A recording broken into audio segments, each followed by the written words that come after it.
Obviously, Dale Gatefold 33 back with another video, and this is going to be a contest video. So Randall Weaver, Randy, is running a contest currently. I think it's due to finish soon, to celebrate making 500 videos in the VC. So congratulations, Randy, on that. So if you don't know Randy over in the US, yeah, great channel. I've been watching him since he's been making videos. I think I've started making videos about a year or so after Randy. I'm certainly way off 500 videos currently, and yeah, so Randy kind of finds videos, interesting finds videos. He spins the odd 45, and he goes back and revisits albums, tried and tested, and how did that go, and other kind of themes that he does, all interesting. So yeah, keep making videos, Randy. So I guess to celebrate 500, Randy wanted us to show 5 records that we spun 100 times or more, or he said 5 records that we think will spin 100 times or more going forward. So I'm going to choose both categories and show five from each. Now, controversially, perhaps, I'm not sure I've played a record 100 times. Maybe I have.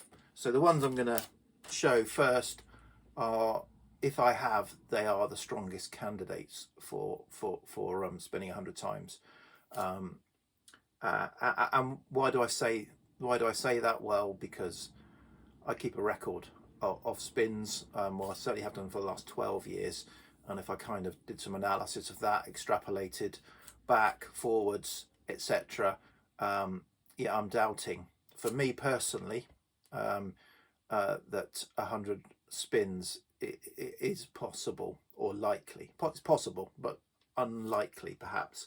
And I'll explain a bit as we go. For you, it may be possible, but again, I'm questioning, and you must have some superpower. If you can, you must have some superpowers or super amount of time to play records. So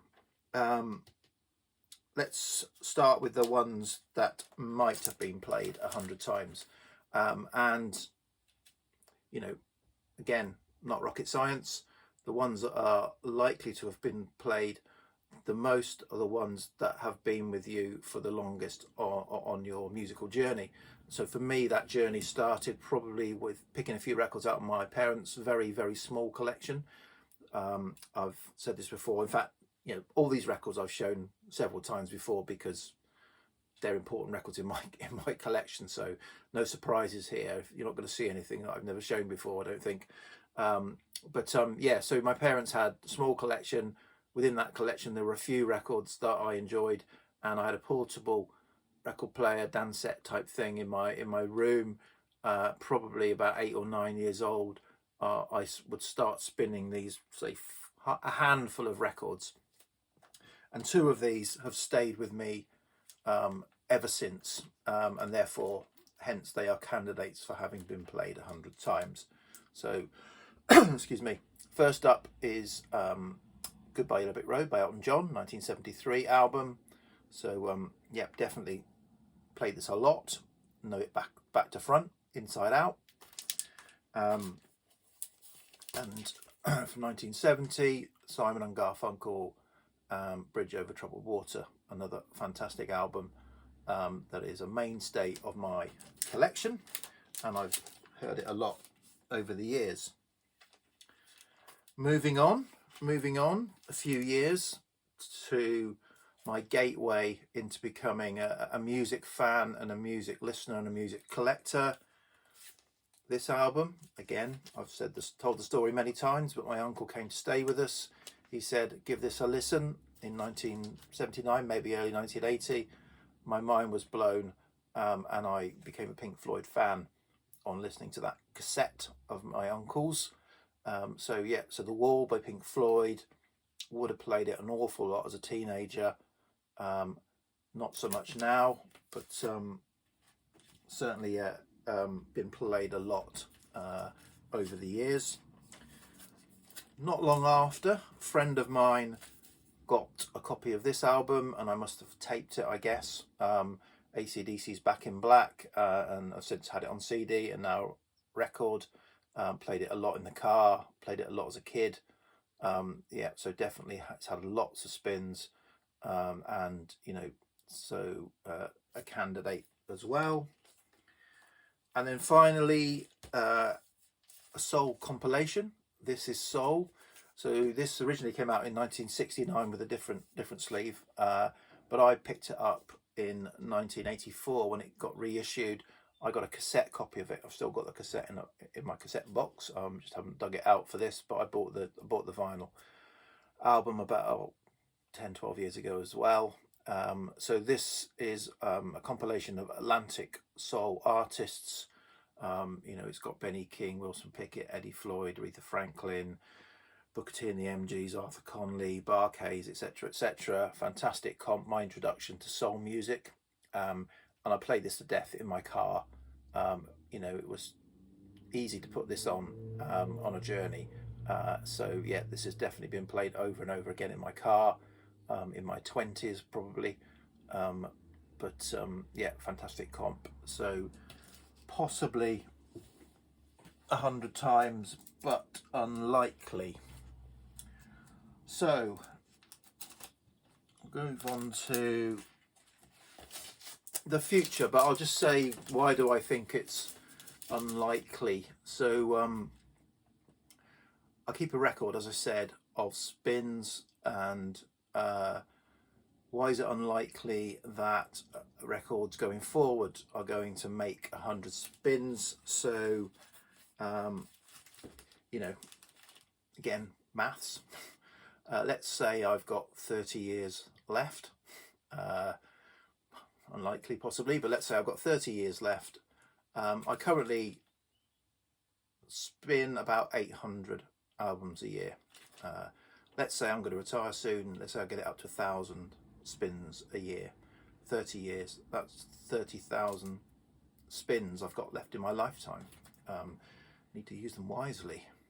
And I've got about 2,000 records. Well, I have got more than 2,000 records, but I'm aiming to get my collection to a tight 2,000 if I can. So 30,000 spins for the rest of my life, 2,000 albums. That means on average my records are going to get 15 spins in the rest of my lifetime, which is why I can't see how 100 is ever going to come up. You know, obviously some will get spun more, some will get spun less, but you know, it's not going to veer massively. So yeah, so in my world, it ain't going to happen 100 spins. And even looking back, you know, kept a record for the last 12 years. Some of my heavy hitters, you know, this album, how many times have I played this in the last 12 years? 4 times I've played this in the last 12 years. How many times have I played this in the last 12 years? 4 times. So, you know, I'm always seeking out new music, as well as revisiting old favourites. So they're not just not going to get that level of play, if I'm honest. And so, yeah. However, I've picked 5 albums that, you know, definitely I regard as go-to albums. Although even that term go-to albums, again, I've got all this in the spreadsheet. I've got a number of albums in my collection that I've annotated as go-to albums, about 100. Yet several of those albums are coming up in the lost in the collection because they've not been spun for 5 years. So yeah, I don't know if an album doesn't get spun for 5 years, can I call it a go-to album? Who knows? Anyway, so this album is definitely a candidate. Certainly this album is the most spun album since I've been keeping a record of albums that I play in my collection. I've played this about 18 times in the last 12 years. So the most spun album in my collection has been played 1.5 times a year. So that's been played and played at 1.5 times a year. That's Kate Bush, Hounds of Love, fantastic album. This and these albums, so they can, I can put these on any time. If I'm thinking, oh, I don't know what to play, particularly if I'm out with my headphones on or whatever. These are albums that I can just stick on. But yeah, Richard Hawley, Cole's Corner, brilliant singer-songwriter album, fantastic, and I think his best album. Again, I can play this in kind of any mood. It's a great album and one that I treasure. This album, this is a UK original, Cure, 17 Seconds.